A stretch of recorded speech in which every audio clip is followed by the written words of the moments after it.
மனோகரியை கண்டேன் ஒரு ஆடவன் வடிவத்திலே.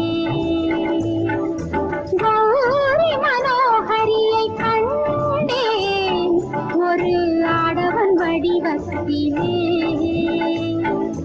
பருவங்கள் சென்றாலும் கண்ணன் அவன் கவிராஜ சங்கீத மன்னன்.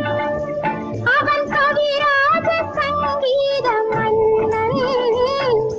என் பேரில் சுகமான ராகம் ஒரு ஸ்ரீதேவி சந்திக்கும் யோகம்.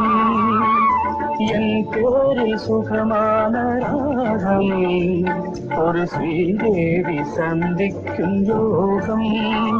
நீ மழை நாடில் விளையாடும் மேகம் என்ன வயதென்று தோன்றாத